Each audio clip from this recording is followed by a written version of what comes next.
Hey, my name is Alex McQuarter, and this is my presentation on the G1000 system.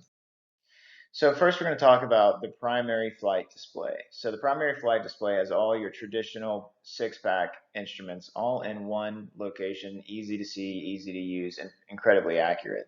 It's also very technologically advanced the way it all works. So traditionally speaking, for example, to get your pitot-static information, it comes from a static port measuring static pressure and a pitot tube measuring dynamic pressure. However, and it would use a series of tubes and diaphragms to figure out your airspeed or your altitude or your climb rate or descent rate. However, now we are still taking static pressure from the static port and dynamic pressure from the pitot tube, but there's not really any diaphragms anymore. It's all fed to a computer, which gives you reliable and accurate information right there in one place. And there's also been an advance with the gyroscopic instruments. So typically, in an older plane, you'll have gyroscopic instruments like your attitude indicator and your heading indicator and your turn coordinator. However, now there are with the G1000, it's all a solid state laser system, and it's not prone to tumbling like the traditional gyroscopic instruments are.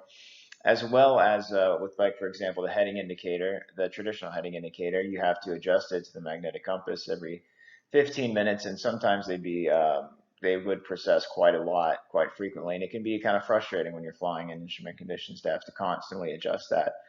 And as well as the magnetic compass is prone to like undershooting north or overshooting south, certain areas there. So you'd have to wait to adjust the heading indicator to the magnetic compass when you're in straight and level flight, which can be a pain. And now we also rely, and then G1000 also has a magnetometer, so it can just get that heading information right there, and you don't have to use a magnetic compass to input a heading information. It's just right there, all easy to use.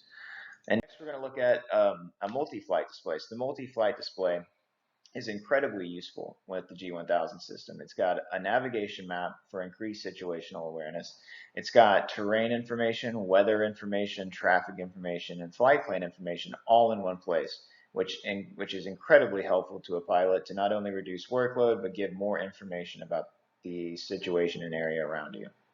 We're going to look into each one of those, weather and terrain. So we have NEXRAD radar, which is really helpful, especially when you can't see outside. If you're flying in IMC, you can see where thunderstorms are. Very useful for a pilot, but you can't rely on that information necessarily to shoot a gap between two storms. This information is about 5 to 10 minutes old, so it's not wise to use that information as if it's updated in real time. You can also get METARs, information about airports, the METAR information along your route of flight, which can give you a lot of information about ceilings to see if they're dropping, or you can look at temperature dew point spread to see if the temperature and dew point spread gets closer and closer together.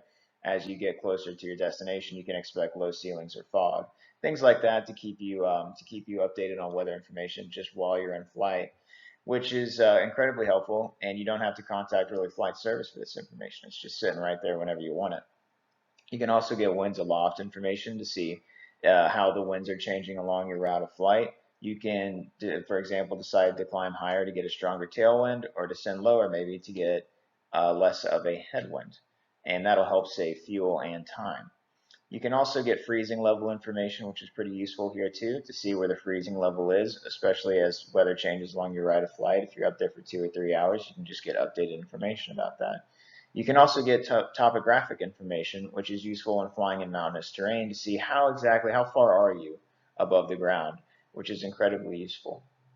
Next, we're going to move on to flight plan and traffic information. So the flight plan function is huge. It's a fantastic feature that allows you to plan your entire route of flight while you're on the ground. And if you ever have to change anything while you're in the air, you can just simply remove an item from that list or insert something in between two items on the list so you can adjust it on the fly as needed. Incredibly useful and reduces the workload on the pilot for figuring out where your next waypoint is. It also gives you traffic advisories, which is really useful, especially when ATC is asking you to look for somebody. It allows you to see where they are in relation to your aircraft, as well as how high or low they are above your aircraft, which is really useful. And it's also useful for flying into busy airports.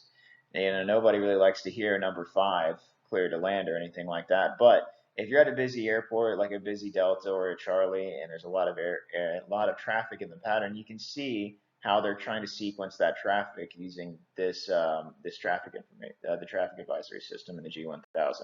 Just it helps increase your situational awareness and see what the bigger plan is with ATC. Next, we're going to look at holds and precision approaches. The G1000 makes holds quite simple. You can actually, nobody likes to hear to hold unpublished somewhere 10 nautical miles away from a fix. It's not fun. And it's not super difficult, but the G1000 makes it incredibly easy where you can actually just input the hold in the GPS itself. And it'll tell you how to enter it and everything like that for you, as well as if you're shooting an approach and you have to hold, then it'll just tell you exactly how to enter, and that makes life incredibly easy.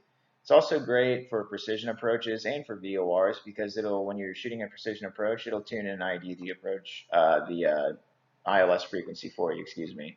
And when you're tuning into a VOR, it'll tune and ID it for you as well. And it just helps reduce the workload on the pilot. Moving over to VNAV and non-precision approaches, this is an incredibly useful function. It's got an automated top of descent, so if you're at 15,000 feet, moving at 150 knots ground speed, this thing will calculate your top of descent for you, depending on, and all you have to do is input the altitude you want to be at a certain distance from the airport. Makes life incredibly simple and easy. It'll also give you vertical guidance on a non-precision approach. So if you're shooting a non-precision approach and you know about what your ground speed is, you can just multiply your ground speed by 5, which will give you a rough estimate of what your descent rate should be for the approach and give you some kind of vertical guidance. However, it's important not to rely on that, but it gives you a rough idea of if you're on track or not for that 3-degree glide slope, which is useful for the pilot. And like any advanced piece of technology, though, it is prone to malfunctions, and it's something to be aware of. And the number one thing to do whenever you encounter a malfunction, it's important to exercise good ADM and fly the plane. Troubleshoot using checklists in the POH and figure out what you're going to do. And with G1000 systems, you have standby instruments. You have a standby attitude indicator. You got a standby altimeter. Use those to your advantage, and you can get yourself out of most situations. Just stay aware, don't panic, and fly the plane. There's also malfunctions with approaches to be aware of, which is important. It's still prone to WAS errors. You can lose your WAS in your aircraft. You can use a glide slope on an ILS. It's still something. It's important not to get complacent. And for all approaches, it's a good idea to brief the non-precision side of that approach. So if you shoot an ILS, brief your localizer minimums in case you lose your vertical guidance, which has happened to me, and same with an RNAV, and I've lost WAS as well during an approach, and it's not a big deal. You just treat it like a non-precision approach from that point forward.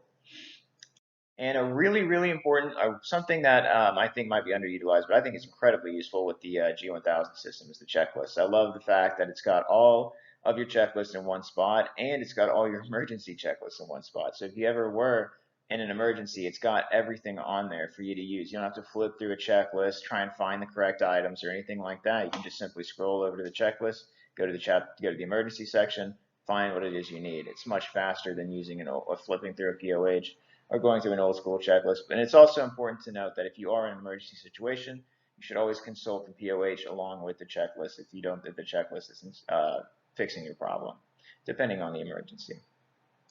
And here are my references. I appreciate y'all listening, and I hope y'all have a good rest of your week.